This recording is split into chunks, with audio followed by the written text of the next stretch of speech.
Good morning students, कैसे हो आप? आई होप सभी ठीक होंगे। Last we are discuss about the behaviour of conductor with an electric field.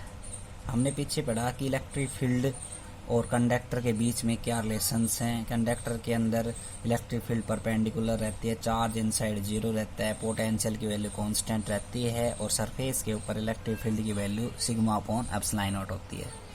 आज हम कैपेसिटेंस मेन टॉपिक पे आते हैं। तो कैपेसिटेंस होता क्या है? कैपेसिटेंस हमने कल भी बताया था, एक सेल की तरह दिखाई देता है, उनके ऊपर अलग अलग कलर्स होते हैं। जो सेकंड यूनिट के अंदर भी कैपेसिटर्स जो आएंगे, और कैपेसिटर्स का मतलब होता है उसमें इतनी एबिलिटी होती है कैपेसिटर्स के अंदर, स्मॉल रीजन के अंदर एक लार्ज अमाउंट में चार्ज को स्टोर करके रखता है, उसको ही हम क्या कहते हैं? कैपेसिटेंस। कैपेसिटेंस मतलब कि अगर हम किसी भी बैटरी में से अगर बल्ब को जलाने के लिए बैटरी के साथ कनेक्ट करते हैं तो उसको हम क्या देते हैं? पोटेंशियल। तो पोटेंशियल देते हैं तो वो चार्ज ले जाने का काम करता है, और चार्ज लेके जाएगा तो बल्ब ग्लो करेगा। ऐसे ही अगर हम एक सर्किट मान लें और उस सर्किट के अंदर हमने V पोटेंशियल दिया, ये कोई भी सर्किट मान लिया छोटा सा, ठीक है, और इसमें हमने V पोटेंशियल दिया, ठीक। या हम कह सकते हैं इस बैटरी है, इस बैटरी के अंदर हमने चार्ज दिया, और चार्ज देंगे तो इसका पोटेंशियल बढ़ेगा। देखो, बैटरी के अंदर चार्ज रहता है और चार्ज पोटेंशियल क्या काम करता है? उस चार्ज ले जाने का काम करता है, और बैटरी के अंदर जितना हम चार्ज देंगे उतना ही उसका पोटेंशियल बढ़ेगा। उसका पोटेंशियल बढ़ेगा तो उससे क्या रिजल्ट आएगा? चार्ज बढ़ा तो पोटेंशियल बढ़ा, तो charge is directly proportional to क्या हुआ? V। इसका मतलब ये हुआ कि इसकी स्टेटमेंट पढ़ते हैं पहले। It is the ability of the conductor to store the charge in it is called capacitance. ये क्या है? कंडक्टर की योग्यता, जिसके अंदर वो अपने छोटे से स्पेस के अंदर चार्ज को रखता है। तो चार्ज बढ़ेगा तो पोटेंशियल बढ़ेगा, ठीक है, और चार्ज बढ़ेगा तो पोटेंशियल बढ़ेगा। तो उसके लिए हम एक कांस्टेंट क्वांटिटी यूज कर रहे हैं, डायरेक्टली प्रोपोर्शनल का निशान हटा देंगे तो Q इजिकल टू क्या आ जाएगा? CV। C क्या है? कांस्टेंट कैपेसिटेंस, यही कैपेसिटेंस, और C की वैल्यू निकालेंगे तो Q अपॉन में V। अब देखो, ये एक स्केलर क्वांटिटी होती है, इसकी कोई डायरेक्शन नहीं होती, मैग्नीट्यूड होता है। कैपेसिटेंस किसके बराबर है? Capacitance is equal to the charge required to raise the potential 1 volt. देखो, इसी से हम कैपेसिटेंस को 1 वोल्ट डिफाइन कर सकते हैं। तो 1 वोल्ट हम कैसे डिफाइन करेंगे? तो अगर चार्ज किसी भी कंडक्टर के अंदर अगर 1 कूलाम ले लें और पोटेंशियल कितना ले लें? 1 वोल्ट, तो कैपेसिटेंस की जो यूनिट होगी वो कितनी होगी? कूलाम पर वोल्ट, ठीक है, और कूलाम पर वोल्ट। C और Q कब बराबर होंगे? जब पोटेंशियल की वैल्यू क्या हो जाएगी? 1 वोल्ट हो जाएगी। इसका मतलब क्या है? जो हमने कैपेसिटेंस की वैल्यू वो चार्ज के बराबर रखनी है, तो कब होगी वो? The capacitance is equal to the charge required to raise the potential 1 volt. तो अगर हम 1 वोल्ट पोटेंशियल देंगे, 1 वोल्ट पोटेंशियल लेने के लिए कितने चार्ज की हमें जरूरत पड़ रही है, वो उसके कैपेसिटेंस के बराबर होगा। तो C इजिकल टू Q के बराबर। उसके बाद आता है 1 वोल्ट हम कैसे डिफाइंड करेंगे? सॉरी,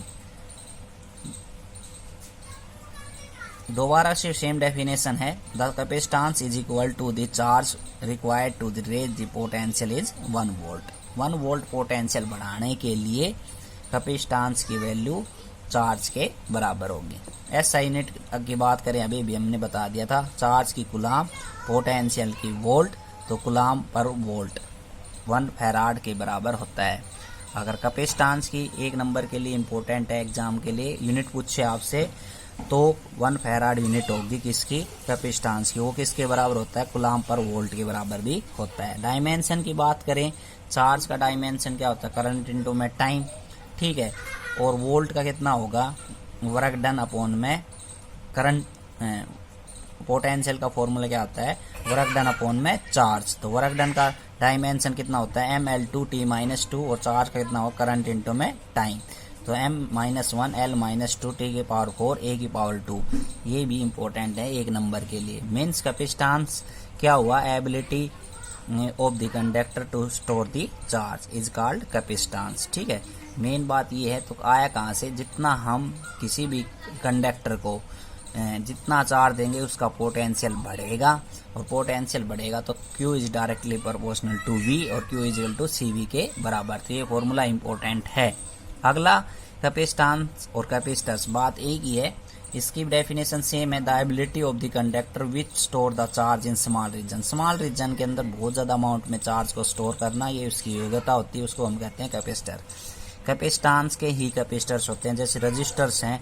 रजिस्टर्स को हम कॉम्बिनेशन के अंदर जोड़ के दिखाते हैं मैट्रिक क्लास के अंदर, तो उसमें रजिस्टेंस मानते हैं। तो रजिस्टर्स के क्या हो गए, रेजिस्टेंस। ठीक है, अब बेसिकली 3 प्रकार के कैपेसिटर्स होते हैं, उनको कंडेंसर भी बोलते हैं आप, कैपेसिटर्स भी बोल सकते हो, और कैपेसिटेंस ऑफ दी कैपेसिटर्स भी बोल सकते हो। पहला है पैरेलल प्लेट कैपेसिटर्स, उसका सिंबल ये होता है प्लेट की तरह पैरेलल, स्फेरिकल का एक स्फीयर की तरह होता है, और सिलेंड्रिकल कैपेसिटर सिलेंडर की तरह क्या होते हैं, कैपेसिटर्स होते हैं। अब इसका प्रिंसिपल किस सिद्धांत पे काम करते हैं, पैरेलल प्लेट कैपेसिटर्स, मतलब कि इतने स्मॉल रीजन के अंदर इतना सारा चार्ज कैसे स्टोर करते हैं, ये आपको समझना है। तो डायग्राम से मैं समझा रहा हूँ, एक्सप्लेनेशन आपकी जो रहेगी वो ऐसे ही है। सबसे पहले हमने 2 पैरेलल प्लेट मान लिए, late us consider 2 parallel plate capacitors. ठीक, ए प्लेट के ऊपर हमने कुछ चार्ज दिया, तो जैसे हमने प्लस चार्ज दिया यहाँ पे ए प्लेट के ऊपर, तो इंडक्शन इफेक्ट की वजह से ऑटोमेटिकली बी प्लेट के ऊपर माइनस चार्ज आ गया, और अदर साइड कैसा आ गया, प्लस चार्ज आ गया। ये प्लेट कुछ डिस्टेंस के ऊपर है, डी डिस्टेंस के ऊपर। अब इसके अंदर देखो जो अरेंजमेंट है प्लेट की वो इस प्रकार से है। सबसे पहले हमने चार्ज दिया प्लस, और इंडक्शन इफेक्ट क्या आया, अंदर की साइड माइनस और इस तरफ आया प्लस। अब ये जो नेगेटिव चार्ज है वो क्या करेगा, नेगेटिव जो चार्ज है वो ये करेगा डिक्रीज, पोटेंशियल डिक्रीज करने का काम करता है। ये नेगेटिव चार्ज ए प्लेट का पोटेंशियल कम करने का काम करेगा। ठीक है, तो कम करेगा यहाँ से, तो ए चार्ज कम होता जाएगा। ए चार्ज कम होगा तो हमें और चार्ज देना पड़ेगा, और चार्ज देना पड़ेगा तो स्मॉल रीजन के अंदर और चार्ज स्टोर होगा। दोबारा से समझे, अगर ए प्लेट के ऊपर जो पॉजिटिव चार्ज है वो इस कंडक्टर का या इस पैरेलल प्लेट कैपेसिटर्स का पोटेंशियल को इंक्रीज करने का काम करेगा, और बी का जो नेगेटिव है वो क्या करेगा, इस पोटेंशियल को डिक्रीज करने का काम करेगा। और ये इधर वाला जो प्लस चार्ज है बी पे, ये भी पोटेंशियल को इंक्रीज करने का काम करता है। लेकिन बी के पास जो नेगेटिव चार्ज है वो ए प्लेट के नजदीक है, और नजदीक है तो ये नेगेटिव चार्ज इस पोटेंशियल को कम करेगा, और कम करेगा तो हमें और चार्ज देना पड़ेगा। ये इसका क्या है, प्रिंसिपल। और जितना चार्ज देंगे उतना ही पोटेंशियल फिर बढ़ेगा। ठीक है, तो इसलिए स्मॉल रीजन के अंदर ज्यादा से ज्यादा चार्ज स्टोर होता रहता है। दूसरा पॉइंट इसमें ये है सर्किट डायग्राम के अंदर, अब हमने क्या किया, सेकंड प्लेट बी को अर्थ के साथ कनेक्ट कर दिया, और अर्थ के साथ कनेक्ट करेंगे तो ये जो फ्लो पॉजिटिव चार्ज है वो अर्थ के अंदर चले जाएंगे और न्यूट्रलाइज हो जाएंगे, क्योंकि अर्थ के अंदर बहुत ज्यादा मास है, इसके साथ जाके क्या हो जाएंगे, इलेक्ट्रॉन्स के साथ न्यूट्रलाइज। जैसे न्यूट्रलाइज हो जाएंगे तो बी का जो नेगेटिव चार्ज है वो क्या काम करता है, पोटेंशियल ए के ऊपर डिक्रीज करवाने का काम करता है। तो फिर से क्या होगा, ए के ऊपर पोटेंशियल कम हो जाएगा और हमें और ज्यादा चार्ज देना पड़ेगा। तो ये है principle of parallel plate capacitors. इसका मतलब दोबारा से एक शॉर्टकट में मैं समझा रहा हूँ कि प्रिंसिपल पैरेलल प्लेट कैपेसिटर्स का कहने का मतलब ये है कि जब कैपेसिटर्स की एबिलिटी है चार्ज को स्टोर करना स्मॉल रीजन के अंदर, तो वो कैसे करता है, वो बात हमने समझाई है कि नेगेटिव जो चार्ज होता है बी प्लेट पे, वो पोटेंशियल को कम करता है, और पोटेंशियल कम होगा तो चार्ज हमें और ज्यादा देना पड़ेगा, सीधी बात है, और देना पड़ेगा तो स्मॉल रीजन में स्टोर होता रहेगा। ऐसे ही अगर हम अर्थिंग कर देंगे तो पॉजिटिव चार्ज अर्थ के अंदर जाके न्यूट्रलाइज हो जाएगा, नेगेटिव चार्ज फिर से पोटेंशियल को कम करेगा ए प्लेट के ऊपर। ये सारी बातें हमने लिख रखी हैं इसके अंदर। ठीक है, तो अरेंजमेंट जो है इसका ये है principle of parallel plate capacitors का, तो इसको ढंग से पढ़ें। अगला है कैपेसिटी ऑफ स्फेरिकल कैपेसिटर्स।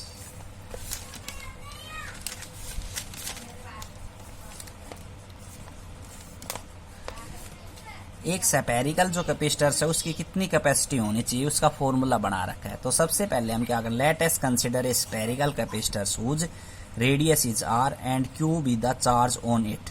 अब देखो यहाँ से डायग्राम के अंदर एक क्या मान लिया, स्फेरिकल कैपेसिटर्स, ठीक है, आर उसकी रेडियस और इसके सरफेस के ऊपर प्लस क्यू चार्ज है, ठीक है। अब ये कह रहा है कि इसका जो होल चार्ज है वो इस यहाँ पे कंसंट्रेट है, ठीक। So potential every point is same. Potential की वैल्यू सरफेस के ऊपर क्या रहती है, सेम रहती है, ये बात हमने पहले भी पढ़ ली। और पोटेंशियल एक प्लस क्यू चार्ज की वजह से हमने फॉर्मूला बताया था एक पी पॉइंट के ऊपर। तो पी पॉइंट हमने यहाँ पे मान लिया, इस पी पॉइंट के ऊपर पोटेंशियल की वैल्यू कितनी होगी। तो पी पॉइंट पोटेंशियल की वैल्यू का फॉर्मूला बता रखा है, V is equal to 1/4 pi epsilon Q upon में R। इलेक्ट्रिक फील्ड का क्या बताया था, एक पॉइंट के लिए 1/4 पाई एप्सिलॉन और Q अपॉन में R स्क्वायर। तो ठीक है, तो पोटेंशियल एक पॉइंट की वजह से हमने कैलकुलेट कर लिया यहाँ पे। तो हम क्या जानते हैं, अब अभी फॉर्मूला पढ़ा है हमने कैपेसिटेंस का, C is equal to Q upon V या Q इजिकल टू CV याद रखें। तो यहाँ से V की वैल्यू नीचे रख देंगे तो Q से Q कैंसिल, C बराबर कितना आ जाएगा 4 पाई एप्सिलॉन नॉट R। ये कैपेसिटी होती है एक स्फेरिकल कैपेसिटर्स की। अगर रेडियस का पता हो तो पाई भी कांस्टेंट है और एप्सिलॉन नॉट भी कांस्टेंट है। ये वैल्यू पुट करके C की वैल्यू हम आसानी से निकाल सकते हैं। जैसा कि एक क्वेश्चन दे रखा है कि the radius of the earth is 6400 kilometre, what is its capacity. तो C का फार्मूला आपको अभी भी करवाया है, 1/4 पाई एप्सिलॉन नॉट की जो वैल्यू होती है वो किसके बराबर होती है, 9 इंटू 10 की पावर 9 के बराबर होती है। और रेडियस कितनी दे रखी है आपको, 6.4 इंटू 10 की पावर 6 मीटर, ठीक है। तो ये वैल्यू उल्टी होके कितनी हो जाएगी, क्योंकि ये इसके बराबर है तो उल्टी होके कितनी हो जाएगी, 1/9 इंटू 10 की पावर 9 इंटू में इतना। तो ये कैपेसिटी आ गई 7.11 इंटू 10 की पावर -4 फैराड। मतलब कि 6400 किलोमीटर को मीटर में चेंज कर लिया, इतनी कैपेसिटी इसकी हो जाएगी, ठीक है। तो आज के लिए इतना ही। तो 63 पेज तक आपको ये वीडियो देखनी है। कोई बात समझ में नहीं आई तो मेरे से पूछना है, कोई भी टॉपिक दोबारा से रिवाइज करना तो भी बताना है। Thank you.